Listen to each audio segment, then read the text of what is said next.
when I went to the Olympic trials in 2012, the year prior to that, my coach had said, I know you love to go and do all these races, but let's calm down. It was just all about the running. So when it came to, the final surgery, which ended up being, I had to have a bone graft to my femur, and it was like, you can't do any high impact for a full year. I didn't realize until it was gone how much I was associating my entire value on my ability to be this runner.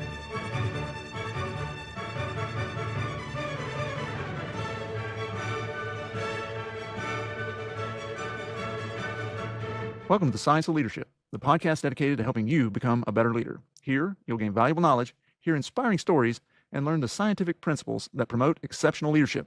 I'm Tom Collins, your host, and I'm thrilled to have you join us on this journey to becoming a better leader. Today's episode is about the power of positivity and resilience, something that is absolutely essential for leaders. We'll be talking about how to turn life's inevitable setbacks into setups for success. And from my perspective, there's no better person to talk about this than today's guest, my friend, Leah Thorvilson. She has a remarkable story, from being an elite professional marathoner to the loss of her Olympic dream, only to stage an incredible comeback to become a professional cyclist on one of the world's greatest cycling teams. Leah's faced immense challenges, physical injuries, career pivots, and the highs and lows of competing at the world's top levels. But through it all, she's demonstrated the power of resilience, a positive outlook, and the ability to turn life's lemons into lemonade. Leah is here to share her journey, her lessons learned, and practical advice for how we can embrace positivity and resilience in our own leadership journeys. Leah, welcome to the Science of Leadership. Thank you for joining us. Thanks so much for having me. It's just so good to catch up with you and see you. Yeah, it's great to see you. Well, before we get into how you've been able to maintain a positive outlook and overcome adversity, can you set the stage for us by sharing some of your story, especially your running career? I started out running, I guess, in junior high and high school. I kind of did mid-short distance, but I always knew, or I knew when I got into college, I ran cross country and track, and I just really fell in love with the training. I just love to get out and do, when a lot of the runners would kind of gripe about the summertime having to put in this base mileage, I loved it. It was just, how much can I do? And so I always had kind of an inkling that post-collegiate, I wanted to try marathons. And that's just where I really found my stride. I was never, I was okay as a collegiate competitive runner, but I wasn't I didn't ever even get to go to national championships or anything because I wasn't real fast, but I could stay kind of fast for a long time. I loved everything about it. I loved the training. I loved going to the races, road tripping with friends. We had a really tight knit running community in Little Rock. And there was a group of, it wasn't always all the same people, but there was a group of probably 15, 20 of us that between 2 and 10 of us at a time would road trip around the country running marathons. I think I've done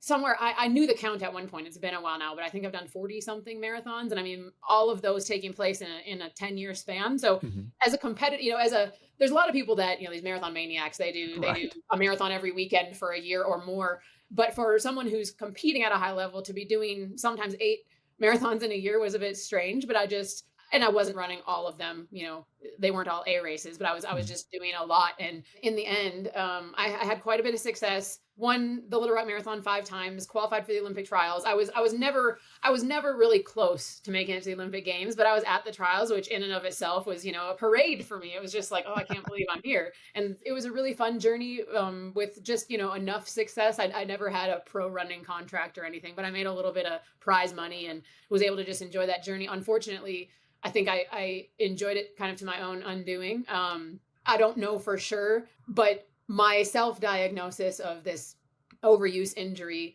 is when I went to the Olympic trials in 2012, the year prior to that, my coach had said, I know you love to go and do all these races, but let's calm down a little bit. And in 2011, let's limit, I don't remember how many marathons he said I could do, maybe 4 in the whole year.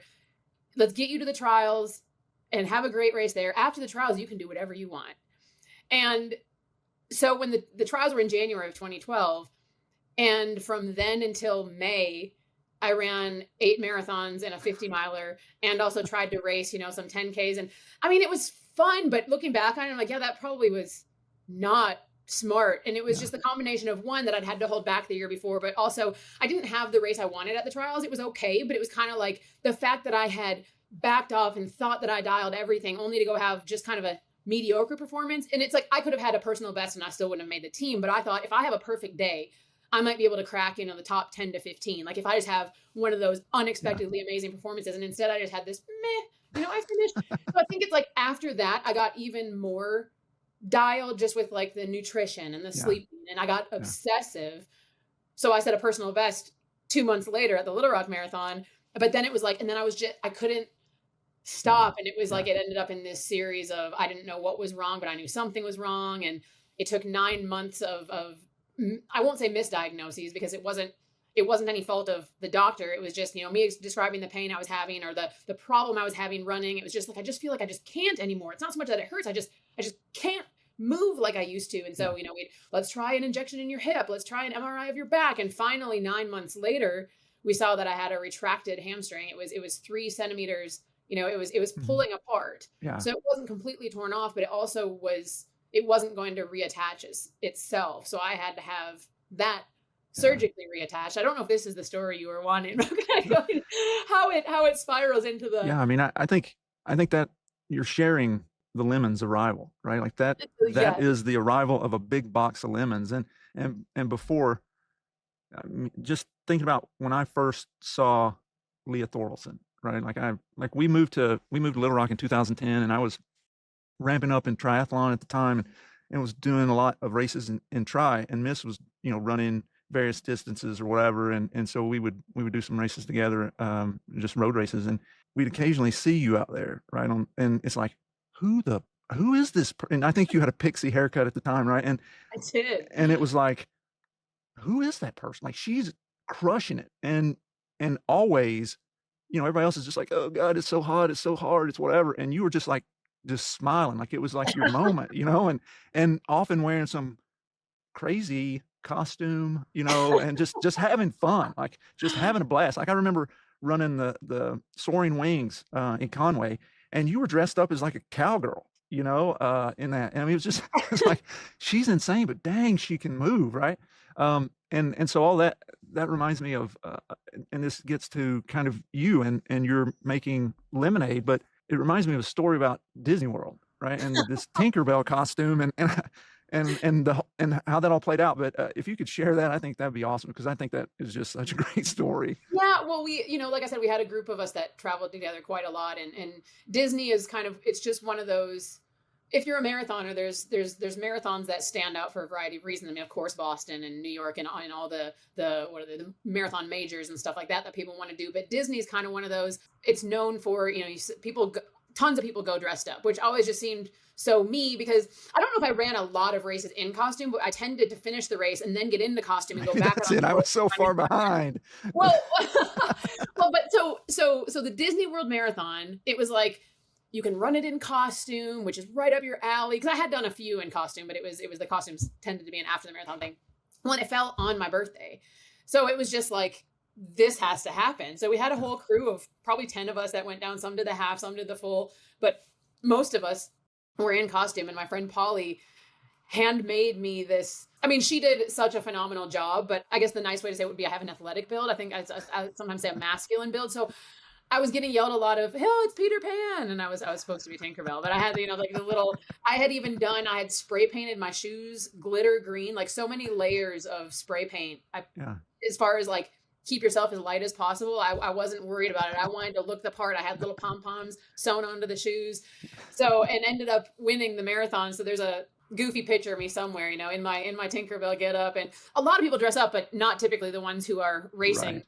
For the win. So that was kind of fun. It actually ended up, because of that, they wanted me to be they said the face, but I don't know if language here is an issue, but I always say I was the ass of the Tinkerbell Marathon, because they flew me out to California and did this photo shoot, but it's my backside. And I kind of thought, I'm not complaining. I got a free trip to Disney World. I don't think I got paid anything, but they flew me out there, gave me park passes. I think they gave me like a little bit of cash to spend in the park, but I'm just like, this literally could have been anyone. Why did they? It's not my face. Nobody would be like, "Oh, that's the girl that won." It's literally it's my hind end with like wings photoshopped on, or AI wasn't a thing back then. But yeah, so I got the trip out of it, and then it's a sweet gig. If you win Disney World Marathon, the next year they fly you and a guest back and pay for all your trip, and it's a sweet deal. So yeah, but that was definitely, it was a highlight for sure. I seem to recall that at the start line, there was some disdain from the quote serious folks. Who's this person dressed up as Tinkerbell, right? And kind of blew you off. But then I don't know. Probably so. And, I don't really, I can tell you some stories about disdain, but I don't particularly remember it there, but I'm sure I was getting some strange looks, just kind of like, why are you, get out of the way? Because I mean, we've all been at a local race and, you know, bless their heart, but particularly with like young kids and a line up in the front, Right. you're just like, I don't want to trample a child, but get out of here. So I think it was kind of that kind of look, just, you know, Yeah. everybody's shaking out and, you know, jumping around and doing Yeah. that thing and stretching and then looking at me. And I've got this little skirt velcroed over my race buns and glitter shoes with pom-poms on them. So yeah, there was some looks. I think it was just more like, oh my gosh, what is, it was kind of like that, yeah, get out of here. And then when the gun went off and I ran away from them, who knows what their faces were doing at that point. They probably still were just like, yeah, okay, we'll see you in a few miles. Right. You Exactly. know? Yeah. Yeah. Yeah. Well, so shifting gears to, so we kind of covered the box of lemons arrives, but this gets to kind of your spirit. I remember in 2000, maybe 15 or so, you had your injury to your knee, had surgery, I think, and you did a 5K on crutches, right? You were aiming to set a Guinness World Record. Am I wrong in recalling that you beat the time, but because you didn't have like a bunch of different people filming in different angles and all this, that they didn't honor it or something like that? Yeah, you know, and to be honest, I can't. So there was a 3 year period where I had 4 surgeries, and I can't recall exactly which surgery this was after, but I just, I was trying to be a good patient, but I also, I'm not a good at sitting still. So it's like when they would say, you know, first it would be, you know, immobile or kind of couch bound for however long, and then it was like, okay, now you can walk, or you can move about as needed as you were comfortable on your crutches. So I would go for walks. I think the Yeah. worst one I ever did was like I walked 5 miles on crutches, walked to a yoga studio and, you know, sat and did some stretching, then walked. So it was like a 10-mile day, which that was a bit insane. On crutches. But I started thinking, I wonder what the record is for this or if it exists. And I looked it up and it was something like 59 minutes. And I was like, I can do that. Like I can definitely do that. So I contacted this 5K and I asked them, I just wanted to make sure. I was like, I don't want to be a nuisance. And, you know, is it okay with you? And they actually loved it because it was a 5K that was a fundraiser for Mamie's Poppy Plates, which is they raise money to help families who have had stillborn children or like Yeah. infant death. And so they just said, you know, it's great exposure for our race. And I was kind of like, oh, I wasn't looking for that. I just wanted to make sure this wasn't going to be a problem. But hey, if it works great for you, great. So I went there and it was a really hot day. So it was harder than I thought it was going to be just because I started when it was done, I ended up getting a little bit like heat sick. But in the moment I was just like, oh yeah, you know, I've got this. And I think I came through in 57 minutes or something. So, you know, smashed the record by a couple minutes. Well, I hadn't done my due diligence ahead of time with what you had to do. I just assumed that, you know, you have a Right. chip, your time, so you get this time. But when I went to file, and you had to have witnesses, which I had. I mean, I had the people who were with me for the entirety of it, but you were meant to have it filmed from start to finish. And I understand well, I do and I don't, because I'm just like, there's not, you're not getting paid for it. It's just your name in a book somewhere. But I guess they want to make sure people stay Right. honest. So Yeah. it's like, you know, you could say you're on crutches, but really you're perfectly healthy walking with 2 crutches in your hand. So I get it. I was not motivated enough to ever do it again. Like I just kind of thought, maybe one day I'll do this, and who knows, maybe one day I still will. I guess you don't have to be hurt as long as you actually do only use one leg in your crutches. But Yeah. I just kind of thought, I know that I did it. I don't really care if I knew. So I have the unofficially the Guinness Book of World Records for, and it may have been broken since. I haven't kept up with it. But Sure. at one point, I unofficially held that title. Yeah. Well, okay. So now you're out there on crutches, and I recall us having some conversations back then. I mean, it was a hard time, certainly, you know, wrestling with those Yeah. things. But so you know, you kind of lost this dream and this joy that you've described of. Well, an identity, really, right? It was kind of Yeah. like Yeah. at the, Right. I mean, I worked in a running shoe store. Like I Right. was, That's how you were known across town.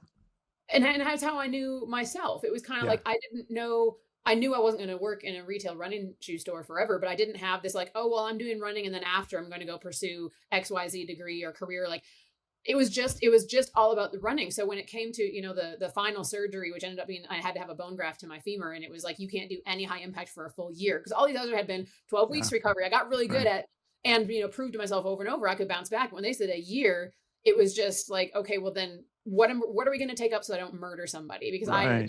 that's my outlet, and I'm an endorphin addict for sure. Like, you know, so it was just kind of like, number one, who am I? What is my Yeah. value? I didn't realize until it was gone how much I was associating my entire value on my ability to be this runner and my ability to Yeah. have success. Like I enjoyed the fun of it more than I cared about the winning, but it was like I was Yeah. able to keep doing it and justifying it because of the success. So then when that was gone, it was just like, I'm just a retail shoe salesperson and I can't, and But but the redirection, right? Like there was a redirection that occurred in yeah. that moment. And so tell us about that. Yeah, so I decided it was, people have been telling me for years, oh, you got to get a bike, you should try cycling, it's so much easier on your body, blah blah blah blah blah. And it was just like I wasn't going to try it until I was forced to because I was all in for running and that what does this do for my running?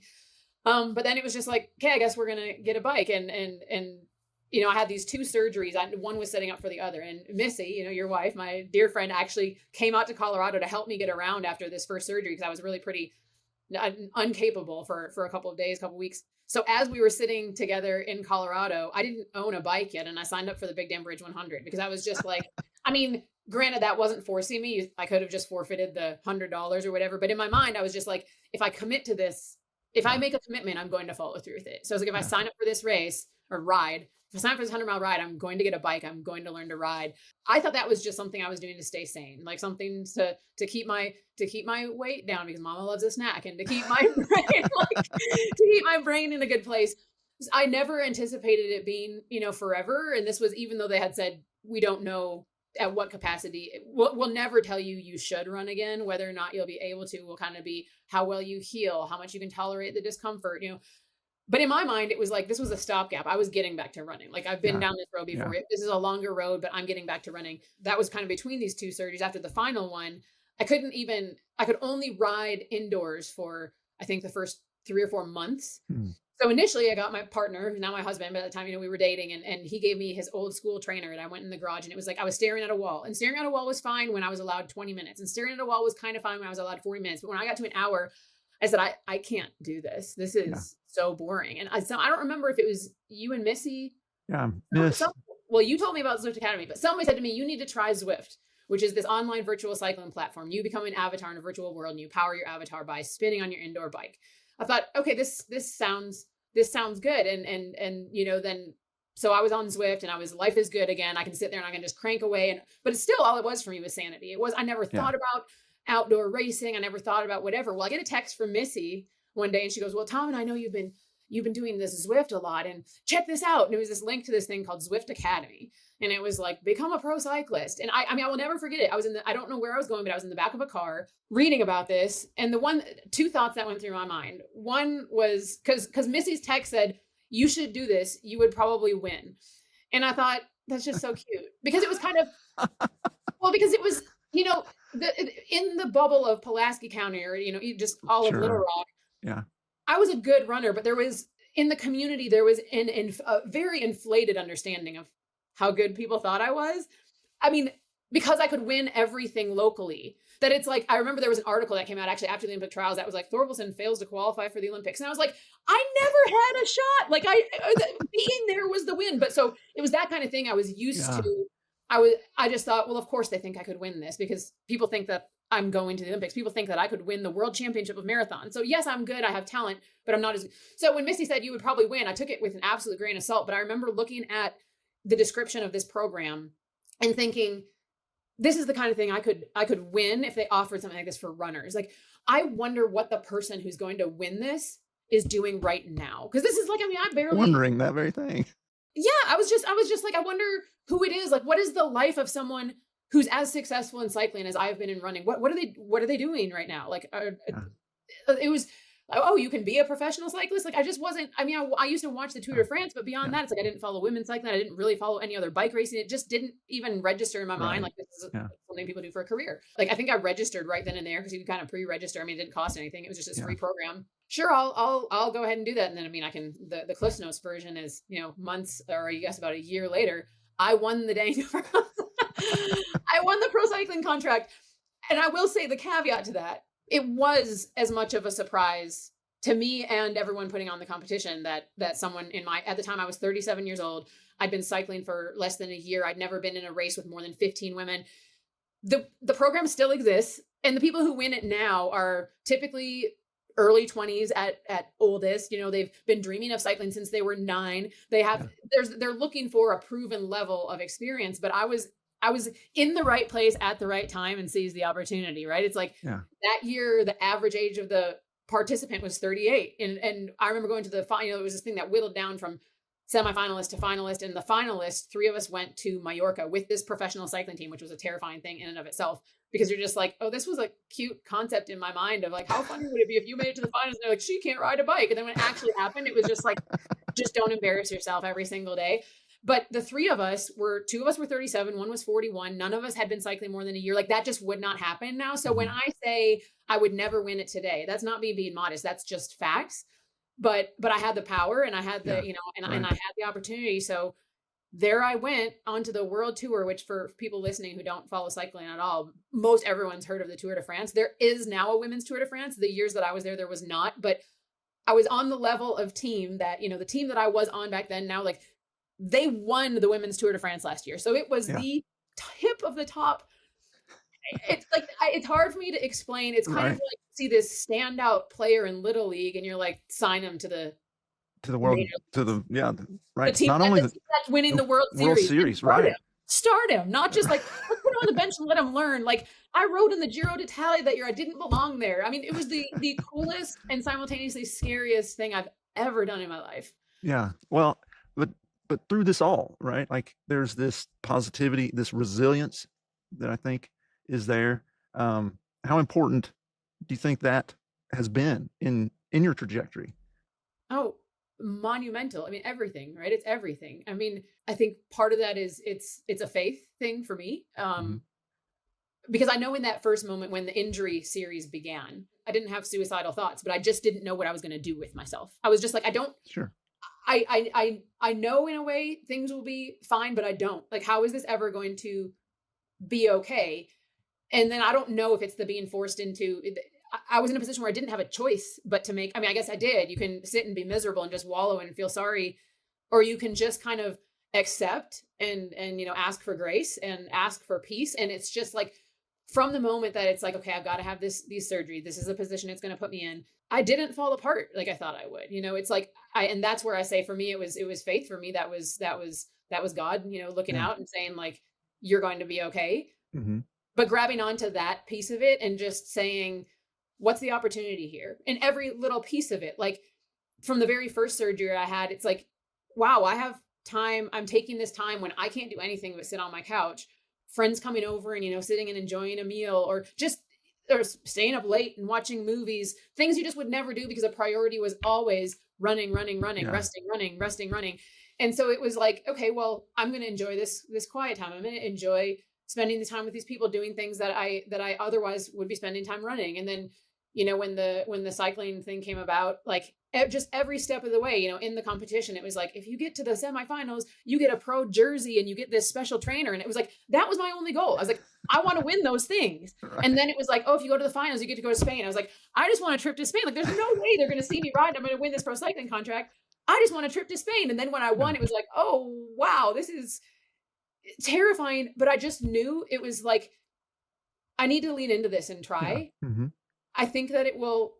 I never thought I may win some bike race and be successful, but I think it will be okay. And if it's not okay, I can go back to my old life. Like my old life is going to be there. So this is an opportunity I'm not going to miss out on. So I think looking for those silver linings, looking for those open windows, I mean, it's such cliche things of when one door closes, a window opens, but it's just like, sometimes the doors that open are they swing open and there's music on the other side. And you're like, oh wow, look at that. And sometimes they're hidden, behind a wall of moss, and you've got it. But I have found that, I hate to say this because somebody's going to say, oh well, this person died. Where's the silver lining in that? Like, but in most things in life, if you look hard enough, there is an opportunity. It's incredibly hard to see when you're in kind of the downside of it. But the thing is that nothing lasts forever, good or bad. When things are sailing along, it's like,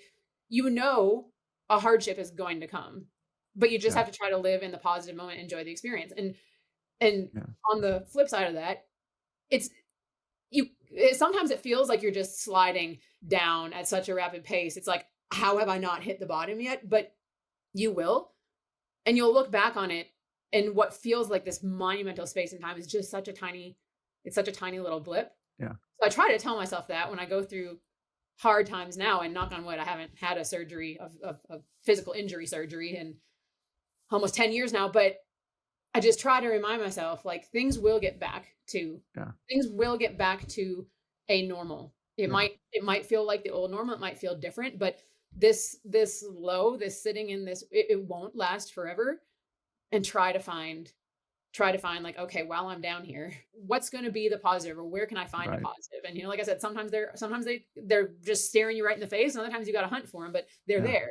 Yeah. Well, your story, which is just so personally to me, even you're my friend, but it's so personally inspiring on so many levels. But it reminds me of what researchers in, this field of positive psychology refer to as post-traumatic growth. So it's sort of like when we exercise, when we're lifting weights or whatever, we're actually injuring ourselves so that then they recover and build stronger, and our minds, our brains, our psyche do the same thing. So it's this idea that adversity can lead to profound personal development if we approach challenges with the right mindset. Like you're saying, okay, what's the positive? Where's the silver lining? And so when we look at more at research among leaders, since this is the science of leadership, there's a lady named Barbara Fredrickson and several others who've actually shown that for leaders, when they maintain a positive outlook, it broadens our ability to see solutions, connect with others. It improves our creativity, resilience, which we've talked about, and performance. And so the studies show that when leaders cultivate positivity, it also creates this ripple effect across the people that they're leading. And that when leaders are positive, it fosters psychological safety, which people talk about a lot right now, which enables teams to take risks and innovate, improves team engagement and productivity, and strengthens trust, which is, as we've said so many times on this podcast, is instrumental in leadership. And so it's scientifically proven that, positivity, positive outlook, gratitude, optimism boost all of these things and lead to greater outcomes for 100%. leaders. I heard something, I think it was actually at church, but somebody said it's something like gratitude and worry can't coexist, because I tend to get anxiety at times, and I just will sit there, and it works. It sounds so cheesy, but it works, that if I'm feeling anxious, I just start listening to myself, like, I'm so thankful for this day. I'm so thankful for my ability to enjoy bicycle. I'm so thankful. And it's not, I won't say, it's like, oh, you just feel it melt away. No, it doesn't work like that, but you trigger your mind, right? Like, you stop Yeah.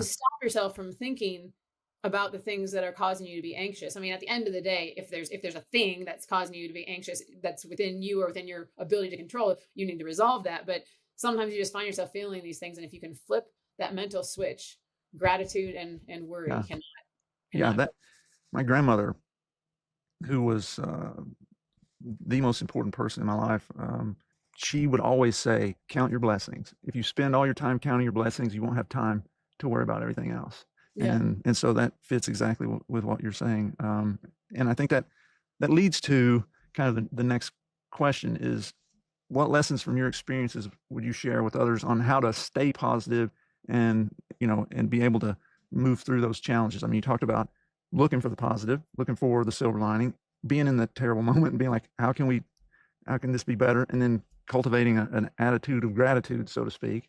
Talk about being grateful, but sometimes trust your intuition about opportunities. I think when this cycling opportunity came up, like I said, it was scary. And I just remember thinking, when I actually won it, what does this even mean? Like, what does life look like now? And, and fortunately now things are getting better in this regard. But at the time, as a female pro cyclist, money was terrible. So it's like I was leaving behind a decent career for like a 75% pay cut. And it was scary.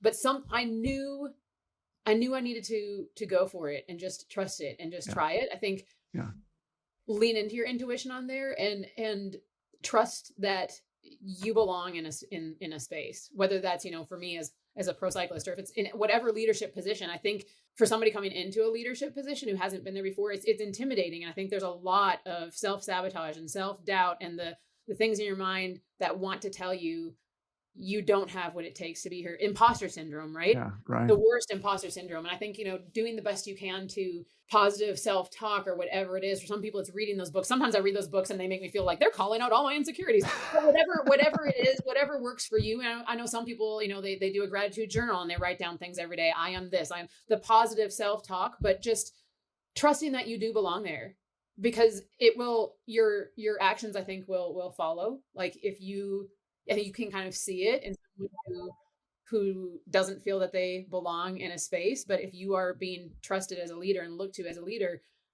it's kind of that. I actually hate the saying fake it till you make it, but it kind of, like, I would say sometimes, like, you can say anything to somebody who's not, if neither of you are an expert in a field, if you say something with enough confidence, you can sell it. And I'm not advocating lying about things. I'm just saying, Right.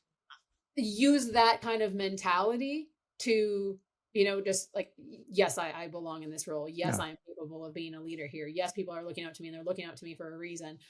So I think, yeah, just building up your self-confidence, feeding yourself messages of self-confidence, and also really stay in the moment, live in that moment, because as much as it's a tip to get out of the funk, it's also like, it won't be sunshine and rainbows forever either. Yeah, So right. live in it, because, sometimes I look back and I'm like, man, I had 2 years and I don't regret it. It's one of the greatest things I've ever done in my life, but it's just like, it went by so quick. Right. Like, and you can't help but think, like, did I do absolutely everything to ensure success? So it's kind of like, in the moment, I know I felt like I was, Yeah. but I think it's like, their moments are blips, and you will try not to look back at the bad ones, but you'll also look back at the good ones and just like, man, it all happened so fast. I think just live in it, don't really, really appreciate the space you are in while you're in it.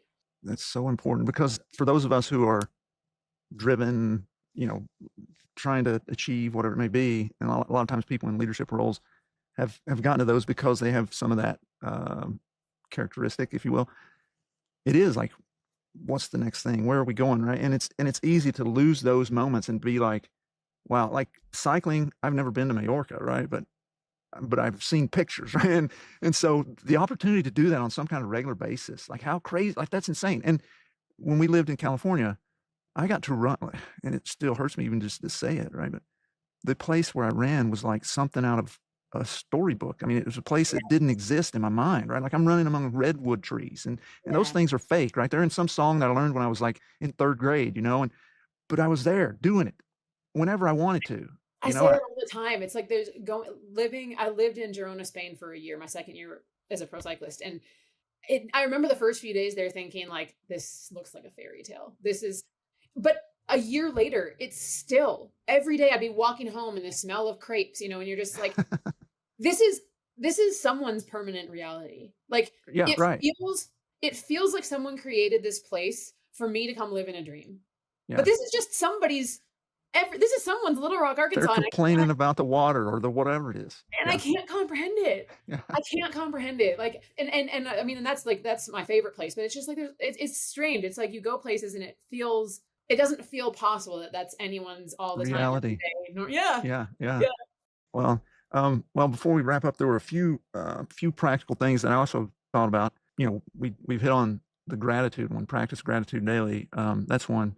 A few others that I try to focus on what you can control rather than dwelling on what you can't, because it's easy to get locked up on the things that we can't control. I mean, people in general worry about that all the time.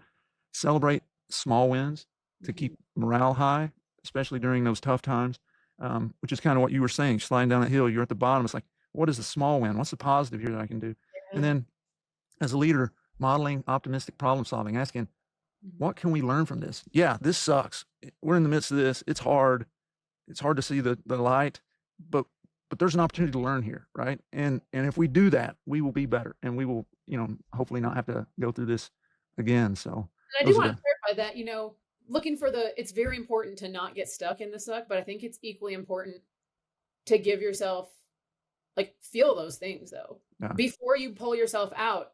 And whatever that is. I mean, sometimes I'll have like a meltdown and it's just like, ooh, I need to cry. So I'm going to go have myself one, just bawling. I might cry myself into a nap.